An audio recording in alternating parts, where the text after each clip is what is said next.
ரிஷபராசி அன்பர்களே வணக்கம். ரிஷபராசி அன்பர்களுக்கு சூரியன் பெயர்ச்சி, சுக்கிர பெயர்ச்சி இரண்டையும் இணைத்து நாம் பார்க்க போகிறோம். ஜனவரி 15ஆம் தேதி சூரிய பகவானும் சுக்கிர பகவானும் தனுசு ராசியை விட்டு மகர ராசிக்கு மாறுகிறார்கள். ஏற்கனவே அங்கு உள்ள செவ்வாய் பகவான் புதன் பகவானுடன் அவர்கள் இணைகிறார்கள். அவ்வாறு இணையும் போது என்ன பலன் என்பதை நாம் பார்க்கலாம். குடும்பத்தை பொறுத்தவரை தங்களுக்கு ரிஷபராசி என்பவர்களுக்கு சூரியன் 9ஆம் இடம் செல்வதால் தந்தையாருக்கு சிறு பாதிப்பு, உடல் நலக்குறைவு உண்டாகலாம். ஆகவே தந்தையின் உடல் நலனில் கவனம் தேவை. சூரியன் தங்களுக்கு 4ஆம் இடமாகிய சுகஸ்தானத்திற்கு அவர் உரியவர்.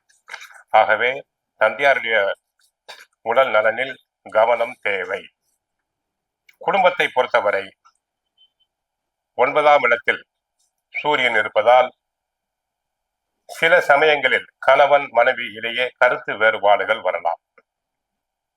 ஆகவே சூடான பேச்சுவார்த்தைகளை தவிர்த்தல் வேண்டும்.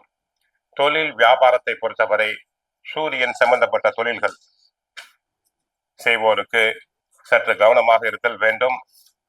சுக்கிரன் சம்பந்தப்பட்ட பழங்கள், பூக்கள், மசாலா பொடி, பேக்கரி பொருட்களை விற்போர், ஃபேன்சி ஸ்டோர் நடத்துவோர் சற்று கவனமாக இருங்கள்.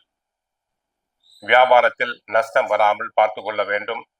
தொழிலில் பார்ட்னர்ஸ்களை அட்ஜஸ்ட் செய்து போக வேண்டும். இல்லாவிட்டால் நஷ்டம் தங்களுக்கு வரக்கூடிய வாய்ப்பு உண்டு.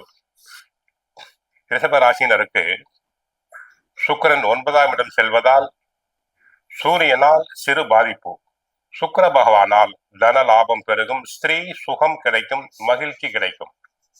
தங்களுடைய ராசிநாதனும் அவரே, 6ஆம் இடத்துக்கும் அதிபதியும் அவரே.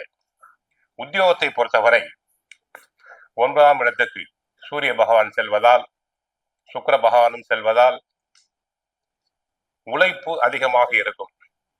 பிறர் வேலைகளையும் தாங்கள் சேர்த்து செய்த வேண்டியிருக்கும். சிலருக்கு விருப்பமான இடத்திற்கு இடமாற்றம் கிடைக்கலாம். சிலருக்கு பதவி உயர்வு கிடைக்கலாம். அரசியல் துறை சம்பந்தப்பட்ட கிரகங்கள் சூரியனும் சுக்கிரனும் இணைந்து வருவதால் சிலருக்கு கட்சிக்குள் பொது பதவிகள் கிடைக்கலாம். அவருடைய ஆலோசனைகள் கட்சிக்குள் ஏற்கப்படும். மக்களிடையே புகழ், செல்வாக்கு பெருகும். மருத்துவத்துறை அன்பர்கள் தங்கள் துறையில் புகழ் பெறுவர். கைராசியான டாக்டர் என பெயர் எடுப்பர். தொழில்துறை சம்பந்தமாக, உத்தியோகம் சம்பந்தமாக அடிக்கடி பிரயாணங்கள் செல்ல வேண்டி இருக்கும். அந்த பிரயாணத்தினால் லாபம் அடைவேர். மருத்துவத்துறை டாக்டர்ஸ் கைராசியான டாக்டர் என பெயர் எடுப்பார். நோய் பொறுத்தவரை உஷ்ண நோய் சற்று வரும். சளி, இருமல், காய்ச்சல் போன்றவை வந்து போகலாம். ஆக உடல் நலனில் சற்று பராமரிப்பு தேவை. கோவிலுக்கு சென்றால் சூரிய பகவானை வழிபடுங்கள். ஆதித்ய ஹிருதயம் பாராயணம் செய்யுங்கள். சூரியனுக்கும் சிவனுக்கும் நெய் தீபம் ஏற்றுங்கள். வாழ்க வளமுடன், மங்களம் உண்டாகட்டும்.